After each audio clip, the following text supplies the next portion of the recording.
Okay. But basically the idea of the DJD is a Decepticon Justice Division, and they basically hunt down traitors and, deserters, stuff like that. They're shown in, I believe, like, one comic series. They're a really interesting group if you think about it. And, like, the cool thing about Tarn, first of all, he's way bigger than most Transformers. He turns into a tank as well. But he has the ability to control machines with his voice. Now, these are usually, like, non-sentient machines, but eventually it's, like, revealed in the series that he can just control Transformers, and can, like, literally fucking shut down their sparks. It's Transformer machines, though. Yes, but they're living machines. It's a hard thing in the Transformers universe to make distinction. Yeah. Because there are, like, bulldozers on Cybertron, but they're not Transformers. They're just machines. Yeah. It's really weird. It's an inconsistency in the universe as well. The other DJD members all have, like, these really interesting traits about them. Whether it's a weapon that they use. I know one of them has a grinder built into their chest that basically shove in the Transformer and destroy them. Interesting. Another has a forge implanted, I believe, in their chest area as well, because that's often where, like, a lot of the modification is. Because on Cybertron specifically, a lot of them don't transform. Sure, they can, but they often don't, because they don't need to.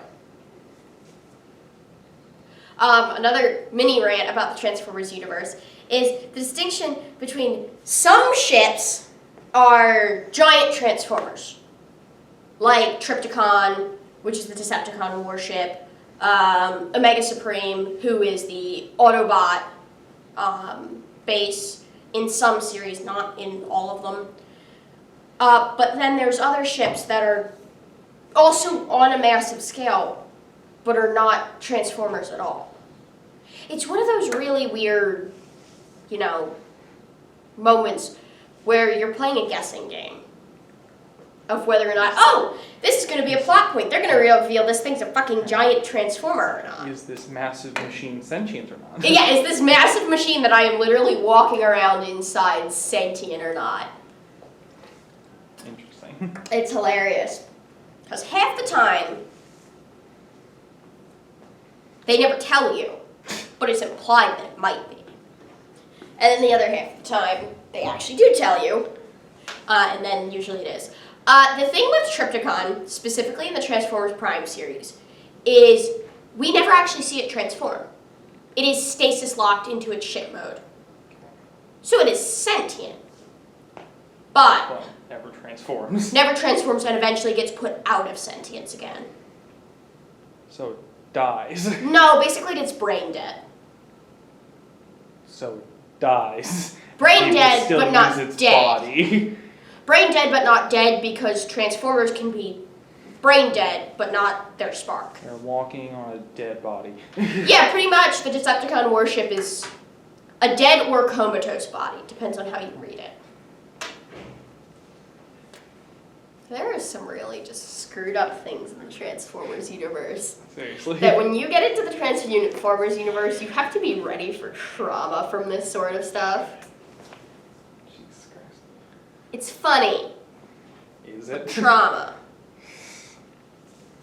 But also gayness. Just sprinkle some gay in there. That'll make it funny. Yeah, just sprinkle some gay. It got confirmed that one of the characters in Prime was actually gay, and I am so fucking happy.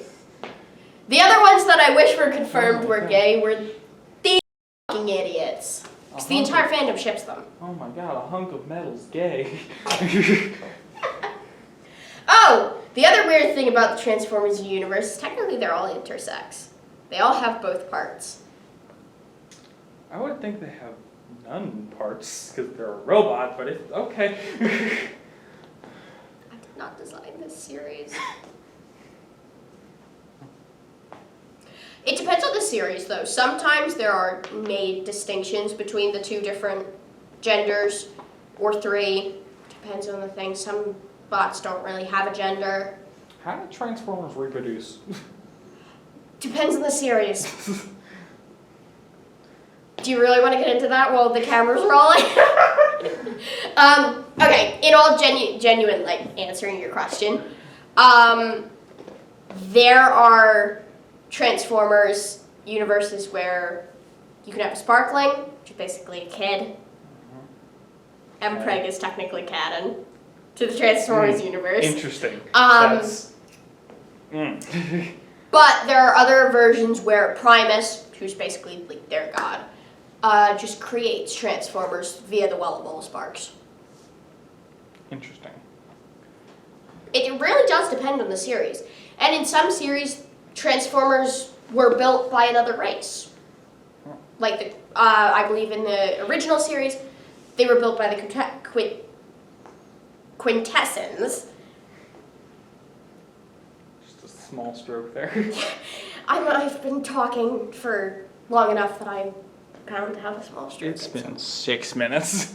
It has? Yes.